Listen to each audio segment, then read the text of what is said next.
Hello दोस्तों, आज हम बात करेंगे प्लूराइटिस यानी खुजली के क्या कारण हो सकते हैं। ये जानना और समझना ज़रूरी है क्योंकि खुजली का प्रॉब्लम एक सिंपल प्रॉब्लम नहीं है, कॉम्प्लिकेटेड इशू है। बहुत सारे अलग अलग कारणों से ये हो सकता है, लेकिन यदि हम इनके कारणों के बारे में नहीं जानते हैं तो अक्सर हमारे लिए मैनेज करना मुश्किल हो जाता है, क्योंकि हर कारण का ट्रीटमेंट स्ट्रैटेजी अलग होता है। हर तरह की बीमारी में दवाइयों का प्रयोग या स्ट्रैटेजी का प्रयोग बिल्कुल अलग हो सकता है, तो इसलिए इन कारणों के बारे में जानना अति आवश्यक है। आज का टॉपिक है प्लूराइटिस यानी खुजली के कारणों पर। टॉपिक पे जाने से पहले जो लोग हमारे चैनल पर नए हैं उन्हें रिक्वेस्ट करूँगा कि चैनल को सब्सक्राइब करें, वीडियोस को लाइक करें, शेयर करें, फॉलो करें, कमेंट करें, पूरा देखें। टॉपिक इंपॉर्टेंट है इसलिए इसे तक देखिएगा। चलिए शुरू करते हैं important video.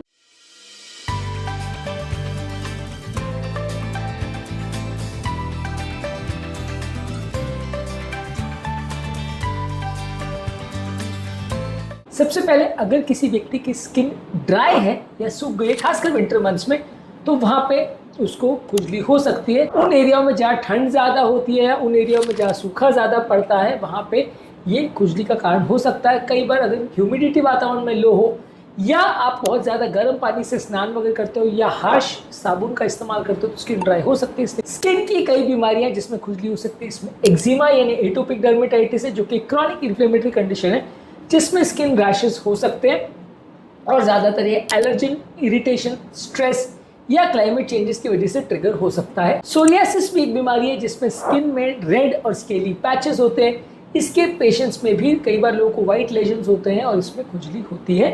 Allergic contact dermatitis में कोई मेटल, कोई कॉस्मेटिक्स, कोई पॉइजन के एक्सपोजर से एलर्जिक रिएक्शन होता है, इससे स्किन में खुजली हो सकती है।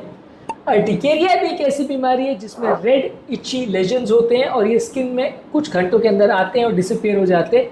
ये भी कई एलर्जिक केसेस में हो सकता है और कुछ इन्फेक्शंस के केसेस में भी हो सकता है। इसके अलावा स्केबीज भी एक बीमारी है जिसमें स्किन में एक माइक्रोस्कोपिक माइट्स का इन्फेक्शन हो जाता है, जिसकी वजह से लोगों को खुजली का प्रॉब्लम हो सकता है, खासकर रात के टाइम में। इसके अलावा प्लूराइगो नोडुलारिस करके एक बीमारी है जो कि क्रॉनिक स्किन कंडीशन है, जिसमें खुजली वाले मैक्यूल्स और पैपुल्स स्किन में बन जाते हैं और इसमें भी खुजली हो सकता है।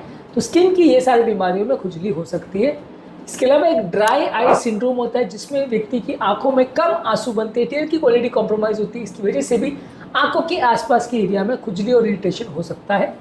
कुछ सिस्टमिक बीमारियां ऐसी हैं जिसमें आपको खुजली हो सकती है, जैसे अगर लिवर फेलियर हो, अगर व्यक्ति को लिवर में बाइल का ऑक्लूजन हो गया हो या कोलेस्टासिस हो गया हो तो हो सकता है। लिवर में सूजन हो या हेपेटाइटिस हो तो हो सकता है, जिससे ब्लड में बाइल एसिड्स का जो कॉन्सेंट्रेशन है बढ़ जाता है, इससे लोगों को हाथों और पाँव में ज़्यादातर खुजली होती है। किडनी की बीमारी में भी ब्लड में टॉक्सिन्स एक्यूमुलेट हो जाते हैं, इसकी वजह से भी यूरिमिया की वजह से लोगों को खुजली होती है। थायराइड की कई बीमारी है जैसे प्राइमरी हाइपरथायरॉयडिज्म, इसमें भी लोगों को खुजली होती है। और आयरन डिफिशिएंसी एनीमिया में बॉडी को जनरलाइज इचिंग होती है, यानी कि खून की अगर कमी हो, आयरन की कमी हो तो भी लोगों को खुजली हो सकती है। कुछ ब्रेन की बीमारियां जैसे कुछ न्यूरोपैथी और मल्टीपल स्क्लेरोसिस में नर्व डैमेज की वजह से लोगों को खुजली हो सकती है। कुछ मेडिसिन ऐसी है जैसे ओपियोइड्स, एंटीबायोटिक्स, एंटीफंगल्स और कीमोथेरेपी की ड्रग्स के साइड इफेक्ट से भी लोगों को खुजली हो सकती है। कुछ केसेस में साइकोलॉजिकल प्रॉब्लम जैसे ऑब्सेसिव कंपल्सिव डिसऑर्डर के प्रेजेंस में भी लोगों को खुजली हो सकती है।